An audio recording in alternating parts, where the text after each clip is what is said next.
अस्सलाम वालेकुम जी। मैं ਤੁਹਾਡਾ ਦੋਸਤ ਤੁਹਾਡਾ भाई डॉक्टर नसीम राई फ्राम छत्ता पहौड़। अच्छा दोस्तों, अगर किसी मेरे भाई ਨੂੰ ਸ਼ੂਗਰ ਹੋ ਜੇ ਨਾ ਤੇ ਉਹ ਕਿਸੇ ਡਾਕਟਰ ਕੋਲ ਜਾਵੇ ਤੇ ਡਾਕਟਰ ਉਹਨੂੰ 4-5 ਗੋਲੀਆਂ ਲਿਖ ਕੇ ਦੇ ਦੂਗਾ। ਉਹ ਕਹੇਗਾ ਲਓ ਜੀ ਇਹ ਹੁਣ ਤੁਸੀਂ ਸਾਰੀ ਜ਼ਿੰਦਗੀ ਖਾਣੀ ਆ। ਸ਼ੂਗਰ ਤੇ ਇੱਕ ਲਾਇਲਾਜ ਮਰਜ਼ ਆ, ਇਹ ਸਾਰੀ ਜ਼ਿੰਦਗੀ ਤੁਹਾਡੇ ਨਾਲ ਚੱਲੇਗਾ। ਜਦੋਂ ਗੋਲੀਆਂ ਅਸਰ ਛੱਡ ਜਾਣਗੀਆਂ ਫਿਰ ਉਹ ਡਾਕਟਰ ਤੁਹਾਨੂੰ ਇਨਸੂਲਿਨ ਲਿਖ ਦੇਗਾ, ਲਓ ਜੀ ਹੁਣ ਤੁਸੀਂ ਇਨਸੂਲਿਨ ਲਵਾਣੀ ਆ, ਇਹ ਸਾਰੀ ਜ਼ਿੰਦਗੀ ਤੁਸੀਂ ਇਨਸੂਲਿਨ ਲਵਾਉਂਦੇ ਰਹੋ। ਤੇ ਦੋਸਤੋ ਐਸਾ ਕੁਝ ਨਹੀਂ ਹੈਗਾ। ਸ਼ੂਗਰ ਕਾਬਲੇ ਇਲਾਜ ਮਰਜ਼ ਆ, ਸ਼ੂਗਰ ਕੋਈ ਲਾਇਲਾਜ ਮਰਜ਼ ਨਹੀਂ, ਸ਼ੂਗਰ ਕੋਈ ਐਡਾ ਬੜਾ ਮਸਲਾ ਕੋਈ ਨਹੀਂ। ਸ਼ੂਗਰ ਚੰਦ ਦਿਨ ਦੇ ਵਿੱਚ ਠੀਕ ਹੋ ਸਕਦੀ ਆ, ਬਲਕਿ ਤੁਸੀਂ ਇਹ ਦੇਖੋ ਕਿ ਸ਼ੂਗਰ ਚੰਦ ਦਿਨ 'ਚ ਠੀਕ ਹੋ ਜਾਂਦੀ ਆ। ਸ਼ੂਗਰ ਦਾ ਸਿਰਫ ਹੋਮਿਓਪੈਥਿਕ ਇਲਾਜ ਕਰੋ, ਐਲੋਪੈਥਿਕ 'ਚ ਕੋਈ ਇਲਾਜ ਨਹੀਂ। ਐਲੋਪੈਥਿਕ ਵਾਲੇ ਸਿਰਫ ਤੁਹਾਨੂੰ ਸਾਰੀ ਜ਼ਿੰਦਗੀ ਗੋਲੀਆਂ ਖਵਾਉਣਗੇ, ਟੀਕੇ ਲਵਾਉਣਗੇ।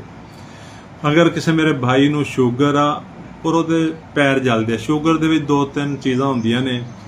ਸਭ ਤੋਂ ਬੜੀ ਗੱਲ ਆ ਸ਼ੂਗਰ ਦੇ ਮਰੀਜ਼ਾਂ ਦਾ ਪੈਰ ਜਲਣਾ। ਅਗਰ ਤੁਹਾਡੇ ਪੈਰ ਜਲਦੇ ਆ, ਪੈਰ ਸੁੰਨ ਹੁੰਦੇ ਆ, ਪੈਰਾਂ ਦੇ ਵਿੱਚ ਕੀੜੀਆਂ ਚੱਲਦੀਆਂ ਨੇ, ਤੁਹਾਨੂੰ ਸਿਰ ਦੇ ਉੱਤੇ ਜਲਨ ਹੁੰਦੀ ਆ, ਤੁਹਾਡਾ ਜਿਸਮ ਹਰ ਟਾਈਮ ਗਰਮ ਰਹਿੰਦਾ ਹੈ। ਤੇ ਦੋਸਤੋ ਪਰੇਸ਼ਾਨ ਨਹੀਂ ਹੋਣਾ, ਇਹ ਦਵਾਈ ਆ ਸਲਫਰ। ਸਲਫਰ 30 ਤਾਕਤ ਦੇ ਵਿੱਚ ਲਓ, 5 ਕਤਰੇ ਰੋਜ਼ਾਨਾ, ਜਸਟ 10 ਤੋਂ 15 ਦਿਨ ਰੋਜ਼ਾਨਾ ਪੀਓ, ਸਵੇਰ ਨਹਾਰ ਮੂੰਹ ਪੀਓ।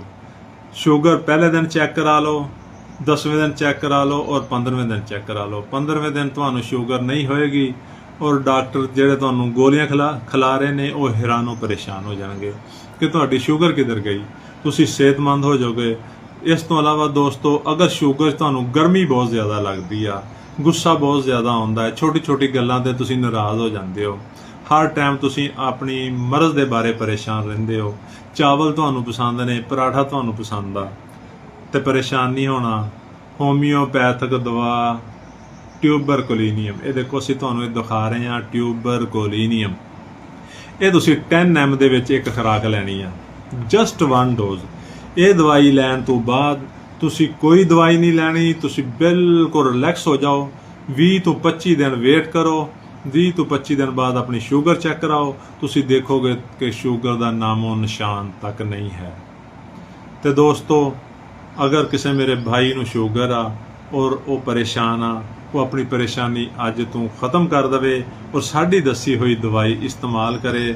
ਇਨਸ਼ਾਅੱਲਾ ਚੰਦ ਦਿਨ ਦੇ ਵਿੱਚ ਉਹ ਮਰੀਜ਼ ਠੀਕ ਹੋ ਜਾਏਗਾ। ਔਰ ਹਾਂ ਦੋਸਤੋ, ਅਗਰ ਕਿਸੇ ਔਰਤ ਨੂੰ ਦਵਾਈ ਖਾਣੀ ਹੋਵੇ ਤੇ ਟਿਊਬਰਕੁਲਿਨ